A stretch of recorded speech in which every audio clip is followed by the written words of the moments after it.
Live from New Delhi, you're watching DD India Newshour, India's voice to the world. I'm Ramesh Ramachandran. Coming up in the next hour,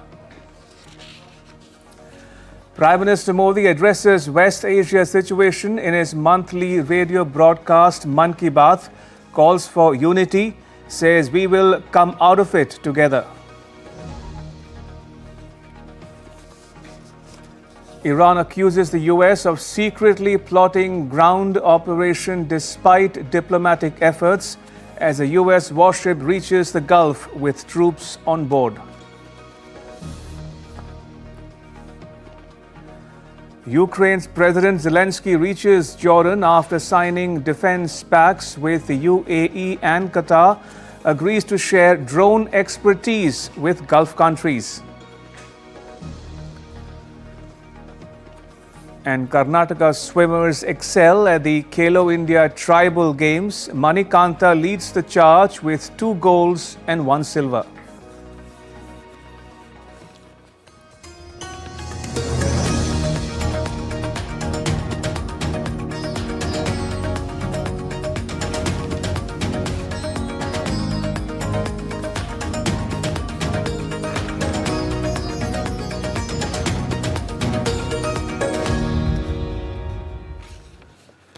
The Iran war is escalating sharply as Iran warns of a possible US ground invasion. Tehran says it is fully prepared to respond even as the conflict intensifies with strikes across multiple fronts. DD India's Rupa Kumar Jha has more. Tensions in West Asia are deepening further as Iran warns of possible ground attack by the United States. Iran's Parliament Speaker Mohammad Bagher Ghalibaf has accused Washington of secretly preparing a ground invasion, even as it publicly speaks of diplomacy. The warning comes after the arrival of the USS Tripoli in the region, carrying nearly 3,500 Marines and sailors, signaling a possible escalation beyond aerial strikes. Reports suggest the Pentagon is preparing for possible ground operations, including raids near key Iranian oil and military sites, though US President Donald Trump has not yet approved any such move. However, Iran's Islamic Revolutionary Guard Corps said that the nation is prepared to respond to a potential US land attack, dismissing the threats of US ground operations as unrealistic. In response to Trump's recent threats of ground operations or occupation of any part of Iranian territory, which of course is nothing more than a wish, we announced that the warriors of Islam have been waiting for such actions for a long time to prove that aggression and occupation will not result in anything other than humiliating captivity and dismemberment and disappearance of the aggressors. On the ground, the conflict continues to intensify across the region. Strikes were reported in Tehran, with blasts shaking the capital. US Israeli attack hit port infrastructure near the Strait of Hormuz. Iran, on the other hand, has also expanded its retaliation, targeting industrial facilities in the Gulf, including major aluminium plants in Bahrain and the United Arab Emirates. The IRGC also threatened US universities in the Middle East, while saying US Israeli strikes had destroyed 2 Iranian universities. At the same time, Yemen's Houthi rebels have entered the conflict, launching missile and drone attacks towards Israel, raising fears of a wider regional war. The conflict is now spreading across multiple fronts. In Iraq and Syria, attacks have targeted US-linked military bases, while in Lebanon, Israeli strikes have killed journalists and paramedics amid ongoing clashes with Hezbollah. With Saudi Arabia rerouting oil exports and global shipping routes under threat, concerns are growing over a prolonged disruption to energy supplies. Even as diplomatic efforts continue, including talks involving regional powers, the situation remains volatile, with both sides signaling readiness for a prolonged and potentially wider conflict. Rupa Kumar Jha's report for DD India. And DD India's Amritpal Singh now joins us for more on the ongoing conflict. Amrit, we are told that a US warship with troops on board has reached the Gulf. What does that tell you about US President Trump's intentions? Well, the US remains is wrapping up its military presence there. USS Tripoli, which is an amphibious attacker, has reached the Gulf, which carries about 3,500 sailors. So that means 3,500 troops, of which 2,500 are said to be US Marines. What Tripoli is capable of is launching offshore attacks, they can attack shores from the sea. So if there is plan of a ground invasion, Tripoli can prove instrumental in at least softening the coastline, attacking the coastline. Then heliborne troops can go in. These are possible scenarios that I'm giving you. We don't know whether the Americans are thinking of a ground invasion, but we do know the Washington Post yesterday carried a story which clearly, actually today carried a story which said that the Pentagon is preparing as war games for a ground invasion. But when the White House spokesperson was asked, he said, well, the Pentagon does prepare for all kind of eventualities. That's their job. The U.S. president hasn't made up his mind on this. So clearly, they are ramping up the presence there, the military presence there. Is it maybe pressure tactics? Is it shadow boxing? Is it they are actually on the verge of attempting a ground invasion? So all that is in the realm of speculation. But one thing is sure, they are increasing their dominance so that they can act as a pressure on Iran to open Strait of Hormuz. But if the statements are coming out of Iran or anything, Iran is not taking any pressure about the troop built up by the Americans. Amrit, since you refer to Iran, let's now talk a bit about Iran. Now, Iran's speaker accuses the US of secretly plotting ground operation despite diplomatic efforts. Says that the Iranian forces are waiting to punish the US and its allies. So Iran is not blinking yet. Iran is absolutely not blinking. Iran has struck a defiant tone. Mohammad Bakr Kalibaf, the speaker of the Iranian parliament, who has been at the forefront of making statements and possibly taking decisions as far as in coordination, of course, with the IRGC commanders, is very clear. He said that it's going to be a slaughterhouse for the enemy if they attempt a ground invasion. So clearly, striking a defiant note saying we are waiting for you.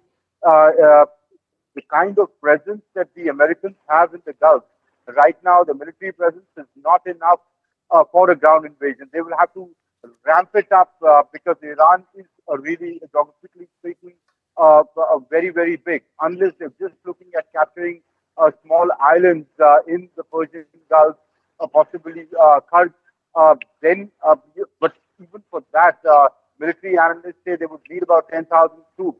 Iran knows that pretty well, and Iran is striking a defiant note saying, well, the IRGC is prepared for that eventuality. The Americans, if they want to come in, he's used the word, the enemy will face a slaughterhouse. So he said there is hypocrisy. On one hand, the American president says he's talking to Iran, which Iranians, including the foreign minister Rajsi, said we are not in direct talks. Indirect messages have come to us. On the other hand, he says there's a 15-point list sent by Donald Trump. On the other hand, he's planning this, and if he wants to go down this way, we are prepared for it. Ramesh? All right, we'll leave it there for now. Amrit, thank you. Amrit Pal Singh reporting on the latest developments with regard to the ongoing Iran war.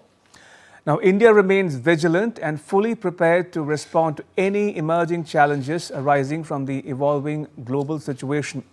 With coordinated efforts across sectors, the government is ensuring that essential supplies remain stable and accessible to all citizens. The focus continues to be on resilience, timely intervention and public welfare, with a clear assurance that there is no cause for concern and that the nation's energy security remains firmly safeguarded.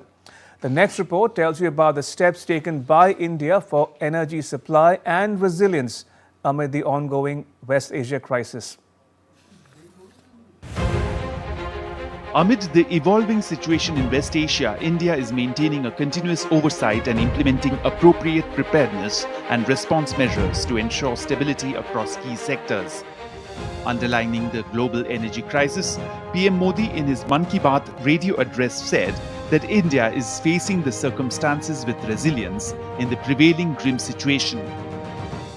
जिस क्षेत्र में अभी युद्ध चल रहा है, वह क्षेत्र हमारी ऊर्जा आवश्यकताओं का बड़ा केंद्र है।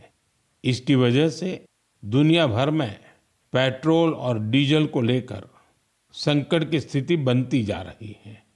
हमारे वैश्विक संबंध, अलग अलग देशों से मिल रहा सहयोग और पिछले एक दशक में देश का जो सामर्थ्य बना है, इनकी वजह से भारत इन परिस्थितियों का डटकर मुकाबला कर रहा है। In view of the continued closure of the Strait of Hormuz, proactive measures are being taken to maintain uninterrupted availability of petroleum products and LPG across the country.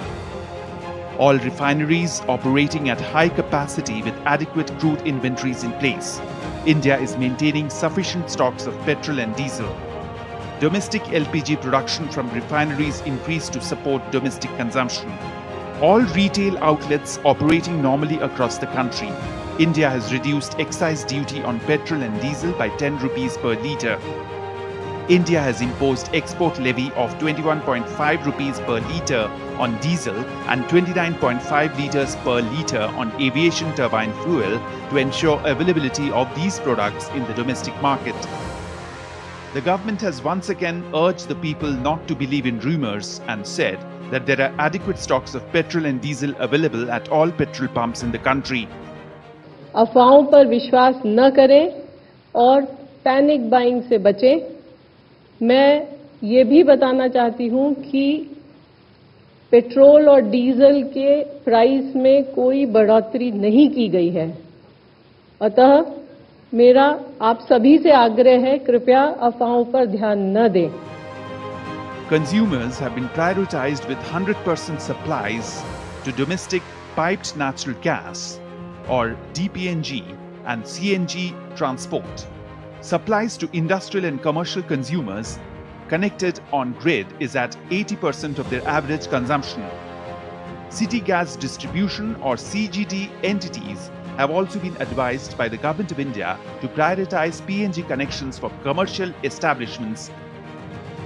With regard to domestic LPG supply, no reported dry out at LPG distributorships. Online LPG cylinder bookings have increased to 94% on industry basis as of 28th March 2026. To prevent diversion at the distributor level, delivery authentication code-based deliveries have increased from 53% as of February 2026 to 84% as on 28th March 2026. Delivery of domestic LPG cylinders is normal. Government had already restored partial commercial LPG supply, that is 20% to consumers. Further, government has proposed to allocate additional 10% of commercial LPG to state UTs based on ease of doing business reforms for PNG expansion. The focus continues to be on resilience, timely intervention and public welfare with a clear assurance that there is no cause for concern and the nation's energy security remains firmly safeguarded. Bureau Report, DD India. Still to come on DD India Newshour. Pakistan hosts foreign ministers of Saudi Arabia, Turkey and Egypt for talks on the West Asia conflict. Funerals held in Lebanon for 3 journalists killed in Israeli strikes. And Christians observe Palm Sunday in Gaza and around the world.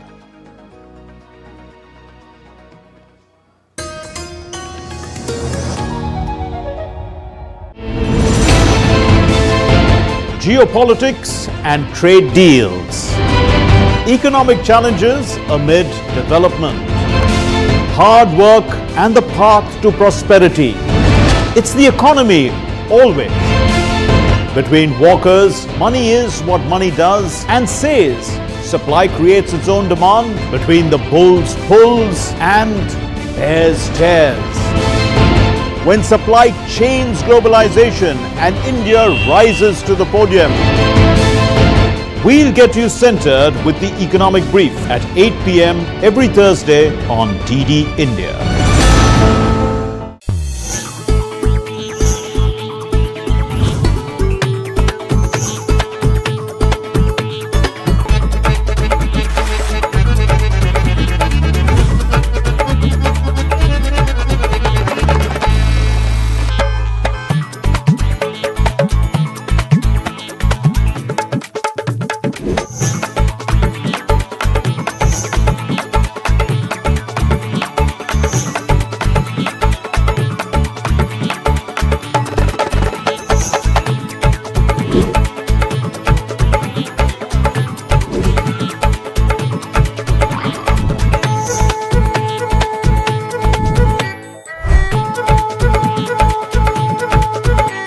Welcome to Jaipur.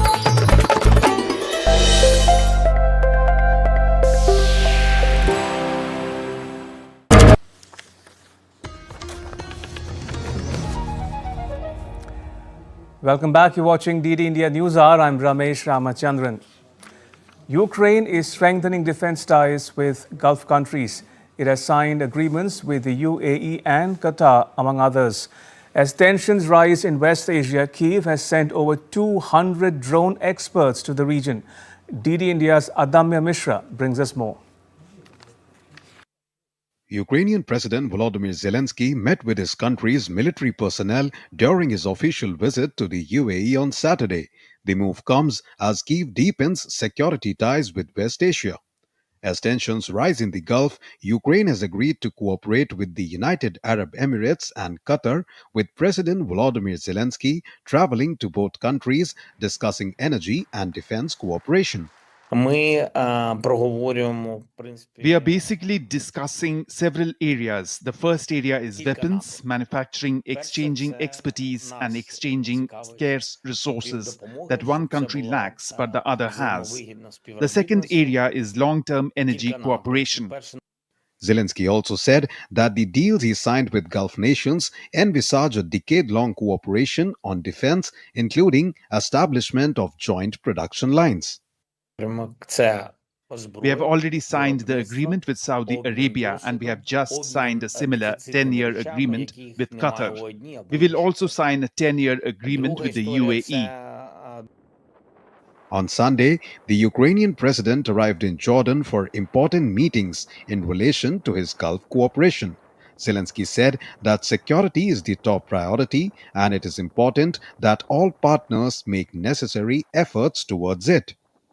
Kyiv has sent over 200 experts to advise several West Asian countries on how to intercept drone attacks that have wreaked havoc on energy infrastructure across the region. Adamya Mishra's report for DD India.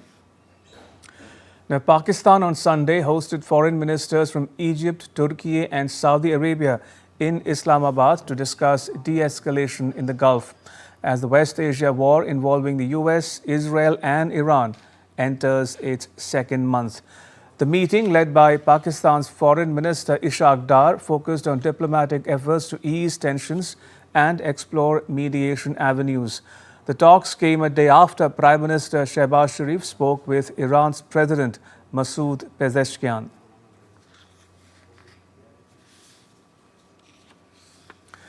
Mourners gathered in Lebanon to bid farewell to 3 journalists killed in an Israeli airstrike as tensions continue to rise in the region.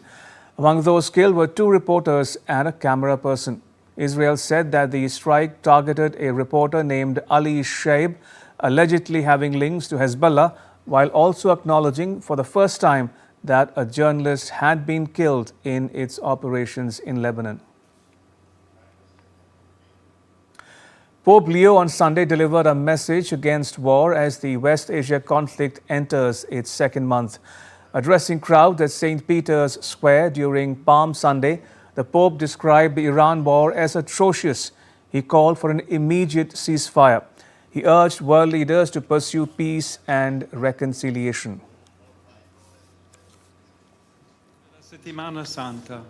At the beginning of Holy Week, we feel more than ever united in prayers with the Christians of the Middle East who are suffering the consequences of an atrocious conflict and in many cases are unable to fully take part in rites of these holy days.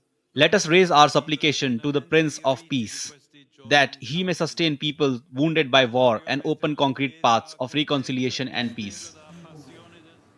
Christians in the southern Lebanese city of Tyre gathered at St. Thomas Cathedral to observe Palm Sunday amid ongoing tensions in the region. Worshippers waved palm branches and took part in traditional ceremonies as religious leaders called for peace and unity. Locals expressed hope for stability in southern Lebanon, with the Patriarch of St. Thomas Cathedral urging the community to remain steadfast during challenging times. And Christians gathered at Gaza City's Holy Family Church to mark Palm Sunday, offering prayers for victims of the ongoing West Asia conflict. A priest called for remembrance of all those killed, regardless of faith, as violence continues despite a ceasefire. The observance comes amid renewed regional tensions, with Israel engaged in conflicts involving Iran and Hezbollah and continued strikes reported in Gaza. At least 50 more Palestinians have been killed since the escalation linked to the Iran conflict began, underscoring the fragile security situation. This year in Jerusalem, all the Christian community can't celebrate in this solemnity as usual. But we pray for them, and we pray for all the people in the country and in the Holy Land who are asking to the Lord to give us peace, justice, and the possibility to continue to live, especially for the people, for Palestinian people in Gaza, to continue to live. We take the occasion to pray for all our departed, without distinction, Christian and Muslim, who died during this horrible war. 2 sailboats carrying humanitarian aid to crisis hit Cuba have reached Havana after a delayed journey from Mexico that had triggered a search and rescue operation. The crew, including international volunteers and a child, are safe and have delivered food, medicine and essential supplies under the Our America convoy aimed at supporting Cuba amid a deepening economic crisis.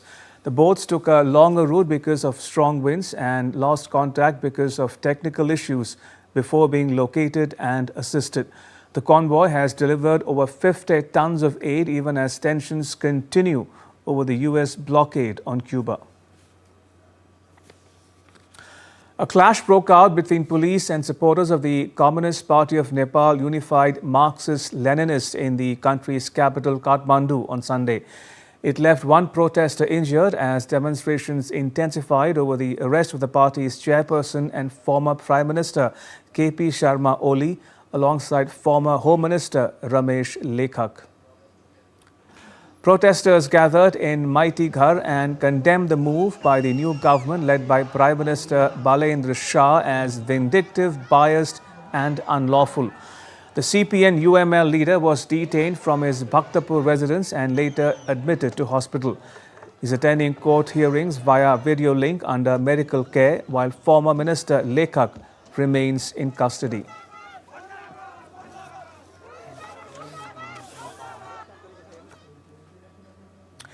In his 132nd edition of his Mann Ki Baat radio program, Prime Minister Modi highlighted the importance of harnessing the energy of the country's youth for nation building.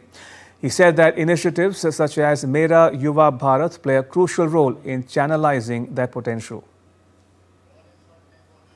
Prime Minister Narendra Modi, in his Mann Ki Baat program, highlighted unique initiatives and efforts contributing to nation building, encouraging citizens to learn about them and benefit from them. The Prime Minister mentioned the efforts of the My Bharat organization to engage the youth in various activities. हाल ही में my Bharat द्वारा budget quest का आयोजन किया गया। इसका मकसद था देश भर के युवाओं को बजट प्रक्रिया और नीति निर्माण से जोड़ना। इससे जुड़ी क्विज में देश भर से करीब 12 लाख युवाओं ने हिस्सा लिया।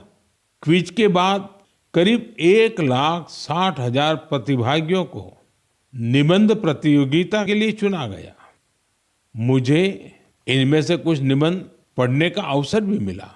Prime Minister Modi also spoke about a unique educational initiative being run by Prayog Institute of Education Research in Bengaluru. यहाँ एक टीम प्रयोग इंस्टीट्यूट ऑफ एजुकेशन रिसर्च चला रही है। इस टीम का रिसर्च प्रोजेक्ट पर विशेष फोकस है। यह टीम स्कूल लेवल पर साइंस एजुकेशन को लोकप्रिय बनाने में जुटी है। उन्होंने अन्वेषण नाम का एक प्रयोग किया है। इसके जरिए 9वीं से 12वीं क्लास तक के स्टूडेंट्स को केमिस्ट्री, अर्थ साइंसेस और वेलनेस जैसे क्षेत्रों में इनोवेशन करने का मौका मिलता है।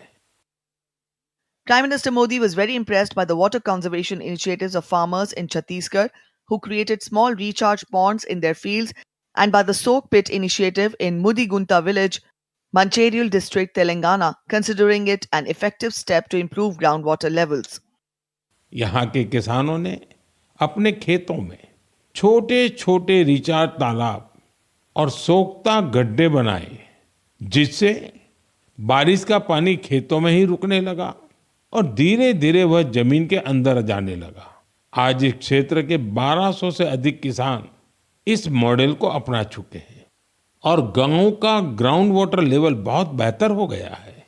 इसी तरह तेलंगाना के मंचेरियाल जिले के मुदिगुंटा गांव में भी लोगों ने मिलकर पानी की समस्या दूर की है। गांव के 400 परिवारों ने अपने घरों में सॉकपिट बनाया और वाटर कंजर्वेशन का जन आंदोलन बना दिया। इससे गांव का ग्राउंड वाटर लेवल बेहतर हुआ है। Prime Minister Modi stated that the country's fisher folk are not just warriors of the sea, but also a strong foundation of an Atmanirbhar Bharat. In Sambalpur, Odisha, Sujata Bhuyan, a homemaker, wanted to support her family through a new initiative. A few years ago, she started fish farming in Hirakud Reservoir. Within just 2 to 3 years, she transformed her effort into a thriving business. The Prime Minister also mentioned the story of Hawa Gulzar from Minikoy, Lakshadweep, highlighting the remarkable determination of women. Bureau Report, DD India. In his radio program, Prime Minister Modi invited people to join the Gyan Bharatam app, which gathers information about manuscripts across the country. He urged them to highlight aspects of different cultures and share them. Arunachal Pradesh के नामसाई के चा नंती सिंह लोआंग जी ने ताई लिपि में पांडुलिपियां साझा की हैं। अमृतसर के भाई अमित सिंह राणा ने गुरुमुखी लिपि में पांडुलिपि शेयर की है। यह हमारी महान सिख परंपरा और पंजाबी भाषा से जुड़ी लिपि है। कुछ संस्थाओं ने पाम लीफ यानी ताड़ के पत्तों पर लिखी मैन्युस्क्रिप्ट दी है।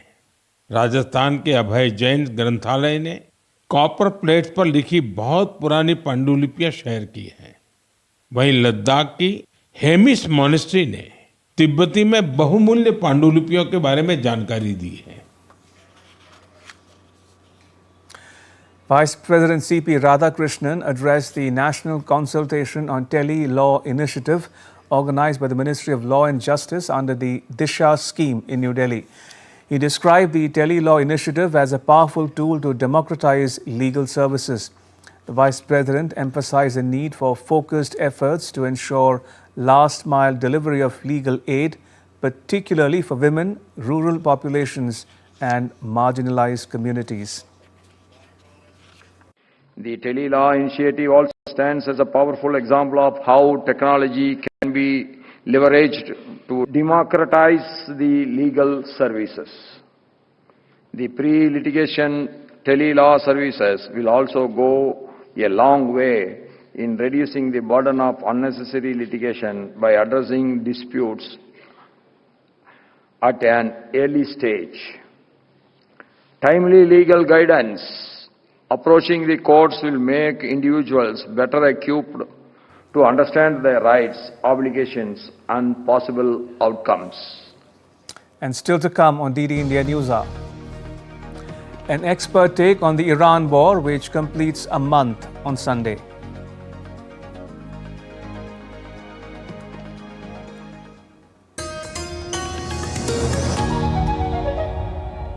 Can the US launch a bombing campaign against Iran? The Philippines vessel suffered structural damage. The saga of child sexual abuse is the United States China's debt trap strategy.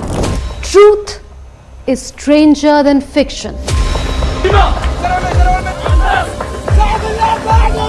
But sometimes hard to uncover.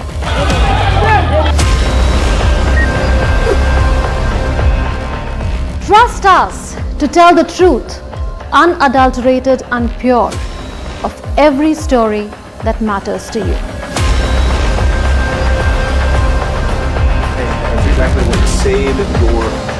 You read between the lines, cut the clutter, and connect the dots to get you the full picture. Watch Connecting the Dots at these times with me, only on DD India.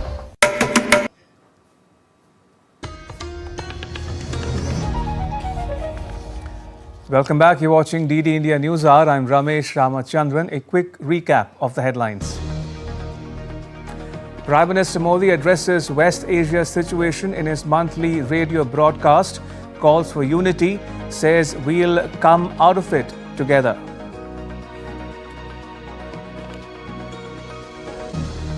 Iran accuses the US of secretly plotting ground operation despite diplomatic efforts as US warship Tripoli reaches the Gulf with troops on board.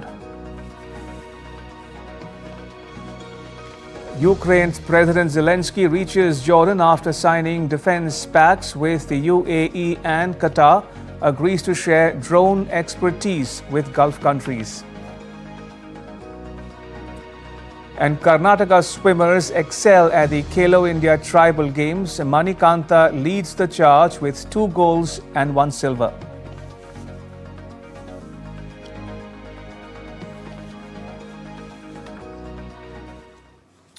All right, going back to the top story we're tracking here on DD India News are the ongoing conflict in West Asia. And joining us are Ambassador Mohan Kumar and Vice Admiral Shekhar Sinha.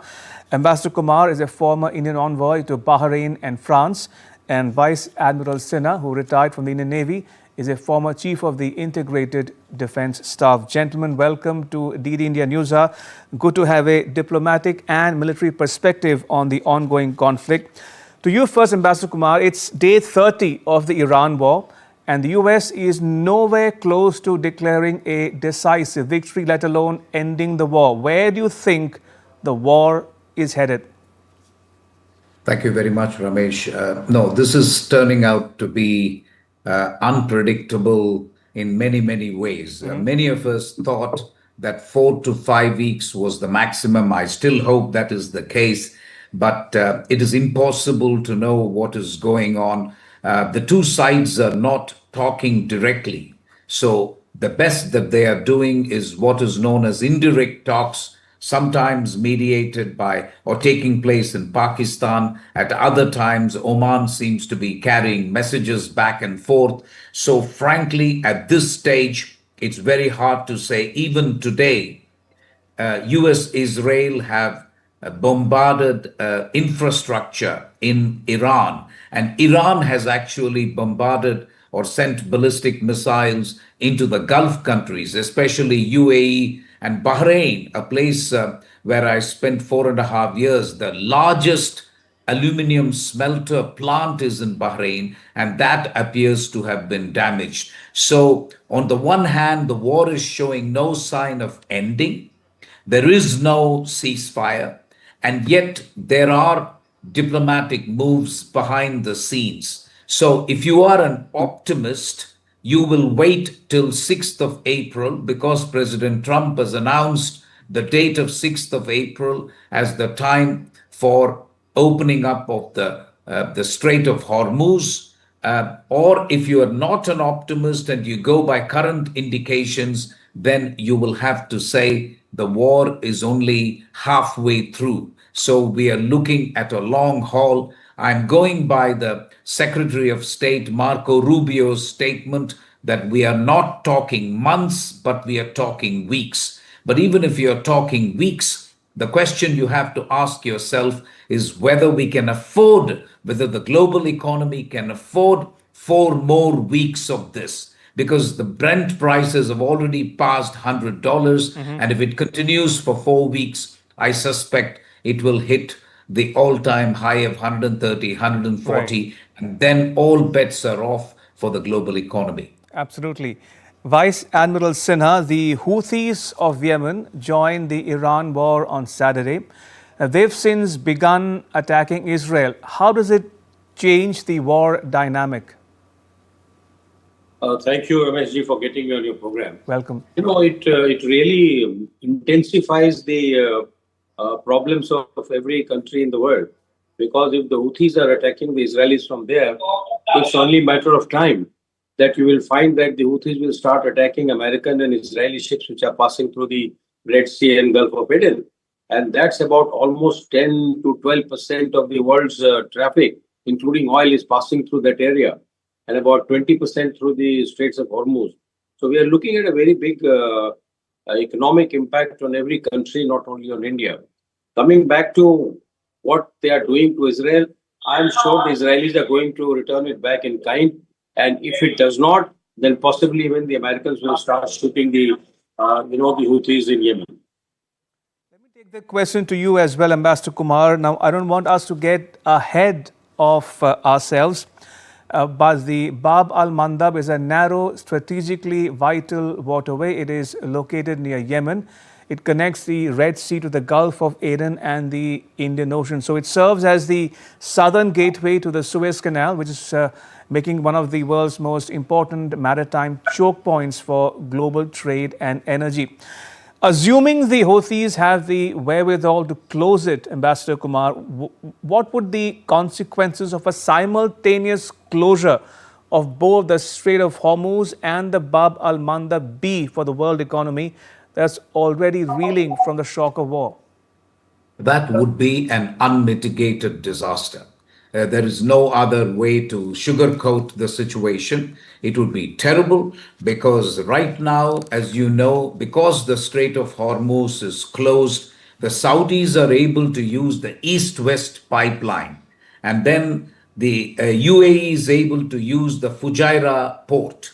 And all of this will need to be open to passing through the Bab al-Mandab. If that is also going to be shut off, the only other option, Ramesh, is that you have to go through the Cape of Good Hope, which is a good 15 days more. The costs of fuel will soar. The time taken will be much more. This will have an impact not just on fertilizers, but also food inflation in many, many developing and least developed countries. And so I cannot even imagine that scenario. The Houthis have obviously come into this at the instance of Iran. I cannot believe the Houthis are acting on their own, in which case Iran has decided to do what is known as horizontal escalation. That is not just the Gulf states, but also Iraq. And now the Houthis have come in. So you are talking about a dangerous escalation by Iran. The only thing that you can do if you're a macabre optimist is that maybe they're doing all of this so they can deal with negotiations from a position of strength. Nobody expected Iran to use the Strait of Hormuz card the way they have used it, frankly. And that is where I think the West has not been correct in assessing the cards that Iran holds. It seems to me on the face of it that Iran has prepared much more for this conflict and much better than US or Israel. Indeed. Vice Admiral Sinha, we are told that a US warship with troops on board has reached the Gulf. Why is US President Trump sending troops to the Gulf? Could he be planning an invasion of Iran? The President of the United States is the Commander-in-Chief. It is up to the Pentagon to position all the forces at his disposal. Should he take a decision to induct the troops on ground, the boots on ground, then it is his choice. The decision of that which he has not taken yet. But my own sense is that he should not, because there is a lot of domestic pressure on him through his own MAGA supporters not to do so, because that is certainly will lead to a number of body bags which will be coming back to America. And that's a very, very serious and very dangerous thing for any president. So I would say that this is only a preparation, giving the Commander-in-Chief an option that here it is, you got everything available. If should you wish to use it, you can use it, we are ready. So it's like MOD telling the boss that, look, everything is available, now choice is yours, you take a decision. So it's only posturing as of now? That's correct. It's a posturing, and you see the troops are quite far off. They have all been assembled very close to the, on the east coast of the, the Arab Peninsula. Okay. So that should the Commander-in-Chief decide that troops have to be inducted, they will be inducted. But the point is that in the meantime, You see Iran's reaction already. Iran said if you land troops on ground, only your coffins will go back. You will not go back on your own. So this is obviously the posturing has been responded by Iran. So it works. As you rightly said, it is a posturing as well. But the response has already come. But if the commander-in-chief decides to go in, well, he'll go in. Fair enough. Ambassador Kumar, in an interesting development, if the Houthis have joined forces with Iran on the one hand, we've told that Ukraine is joining forces with the Gulf countries. So my question to you is why is Ukraine's President Zelensky touring the Gulf? Is he there to give help to the Gulf countries in the fight against Iran, or to get help from them for his own war effort against Russia, or both? So that is what I mean by horizontal escalation. Ukraine coming into the conflict is very, very interesting. The pretext is that all the Gulf countries need the drone interceptor technology that Ukraine has mastered over the last 2 years. Over the last 2 years, the same Shahed drones which Iran is using was given by Iran to Russia, and Russia has been using Shahed drones or variations of it against Ukraine. But Ukraine over the last 2 years has managed to produce drone interceptors which have been very, very successful and low cost. So that is the prize that the Gulf countries need now, because if you restrict yourself only to buying missiles from the United States, which can be used as interceptors, all of them are $200,000, $300,000 each. So you have to actually find a better way of intercepting Shahed drones, which cost only $20,000 to make, and Iran seems to have an unlimited supply.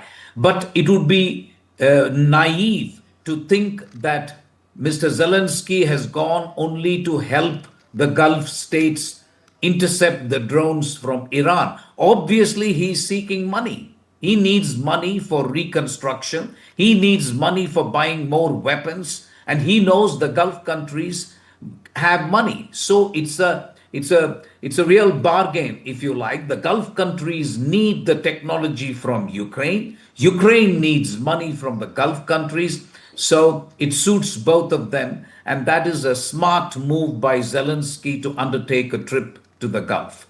I'm afraid that's all we have time for. I will have to leave it at that. May I thank both our guests, Ambassador Kumar and Vice Admiral Sinha, for joining us and sharing your perspectives with our viewers at home and abroad. Thank you both for your time.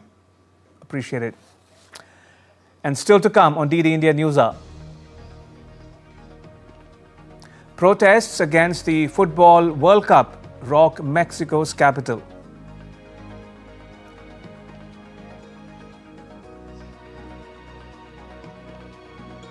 Defending champion Aryna Sabalenka wins the Miami Open to complete the coveted Sunshine Double.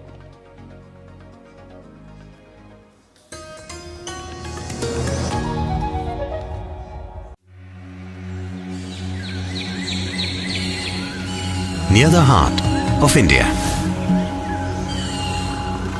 a land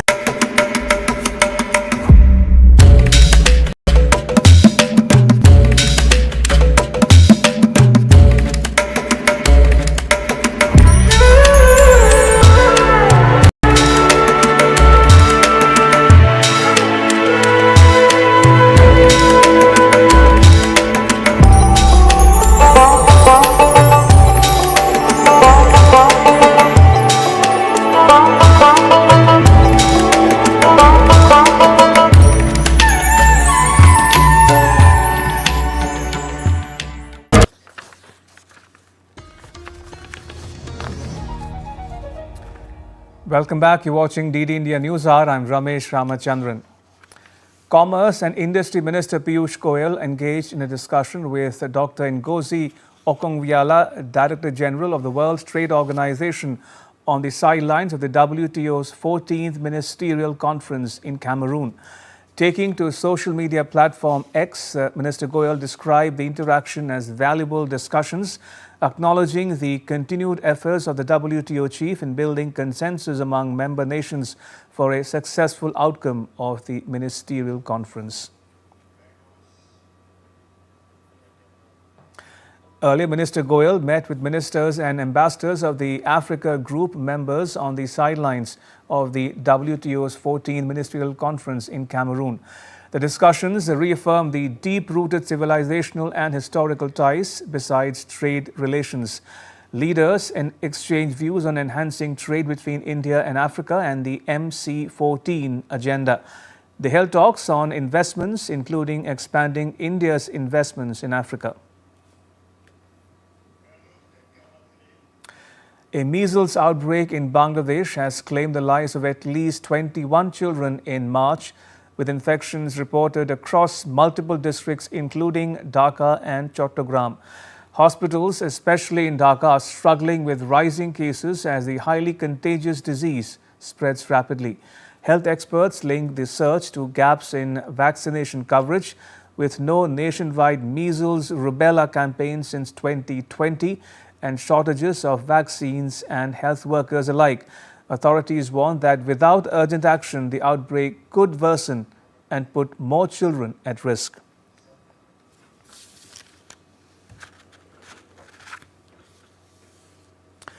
A government-organized Kisan Mela or Farmers Fair in Jammu and Kashmir's Srinagar brought together farmers, entrepreneurs and stakeholders to showcase local products and promote sustainable farming practices. Take a look. A Kisan Mela was organized in Srinagar on Sunday. Organized by the UT government, the event brought together farmers, entrepreneurs and other stakeholders to promote local goods along with modern and sustainable farming practices. Today's exhibition was primarily organized by the Department of Agriculture. You can see yourself so many stalls have been set up. We presented checks to our progressive farmers because of their excellent performance. The new entrepreneurs who have come here have become successful through years of hard work. They get exposure as people visit the exhibition. Our effort will be that in the upcoming financial year 2026-27, we will organize a larger Kisan Mela in every district with maximum stalls so that more people can participate. Some of the participating entrepreneurs said the exhibition also provided them with a good opportunity to exhibit their products and find new markets. आज मैं यहाँ agriculture department को represent कर रही हूँ. Today I am here representing the agriculture department which has trained me. I have taken training through various government platforms and started my own brand made from our local and natural products. Coming here has given me a lot of visibility in the local market as well. And the external markets had already appreciated our products earlier. ये मेला जो government promote कर रही है. This fair, promoted by the government for young entrepreneurs and farmers who are already associated with us, is a very great platform in terms of recognizing all the farmers and entrepreneurs connected with us. According to authorities, plans are afoot to expand the initiative by organizing a similar exhibition in every district of the Union Territory with more stalls and greater participation. To sports news now, Karnataka state continued their dominance at the inaugural Khelo India Tribal Games, riding on a strong showing in swimming to extend their lead atop the medals tally. Manikanta stood out, adding 2 gold medals and a silver to his growing haul as Karnataka surged to the top of the medals tally. Odisha remained a distant second with 6 gold medals, while Assam came third. Hosts Chhattisgarh enjoy their best outing of the games so far, securing 1 silver and 2 bronze medals. With participation from 30 states and union territories and over 3,800 athletes competing across disciplines, the Games have begun to see a wider spread of medals, with 14 states already on the podium and 6 claiming at least 1 gold.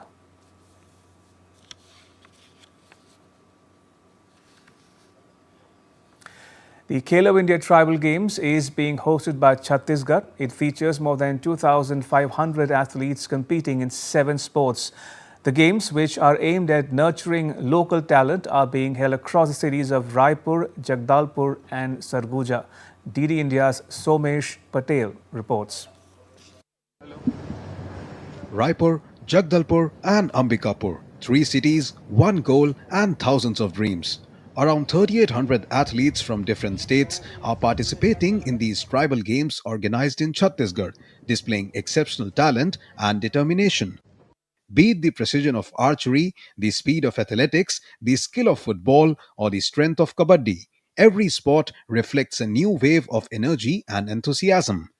These young athletes, sweating it out on the ground, carry a spark in their eyes, the desire to achieve something for the nation and to carve out their own identity.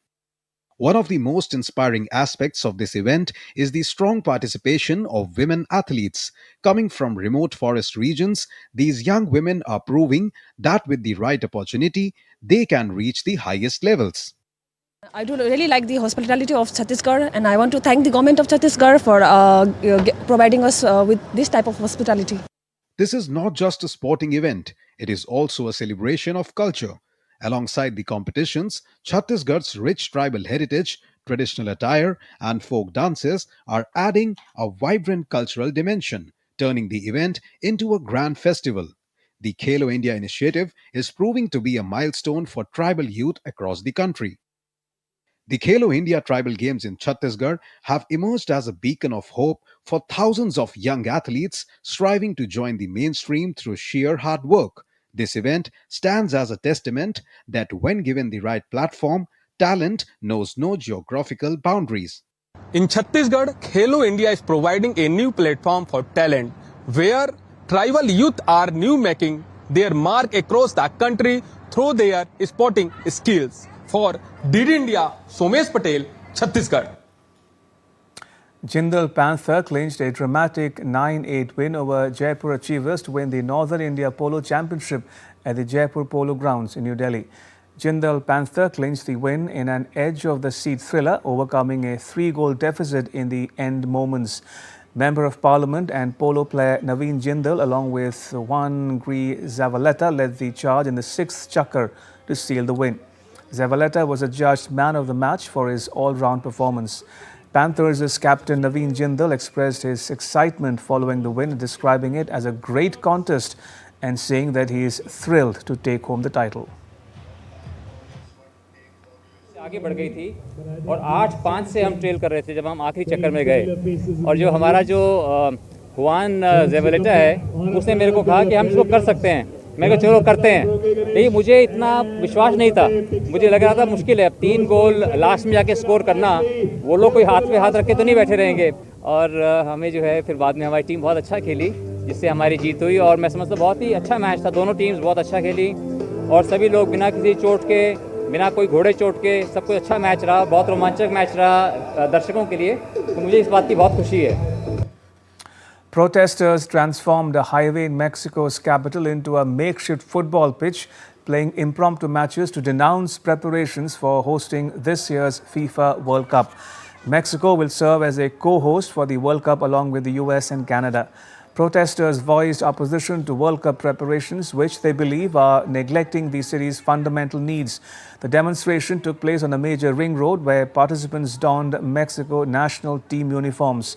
Organizers labeled their action a protest against what they called the World Cup of dispossession, highlighting shortages in housing, water supply, public transportation and electrical services throughout the capital city. In tennis, defending champion Aryna Sabalenka beat hometown favorite Coco Gauff in the Miami Open final to join an exclusive club by completing the coveted Sunshine Double. World number 1 Sabalenka reached the final without dropping a set, winning 73% of her first serve points. She faced just 2 break points en route to win in a rematch of the 2025 French Open final won by Gauff.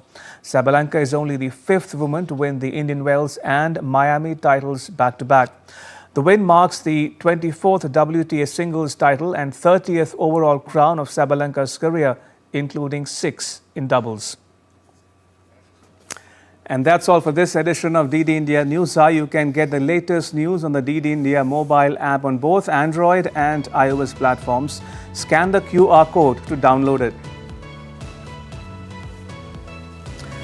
And we'll be back with more news as it breaks. I'm Ramesh Ramachandran from all of us here in New Delhi.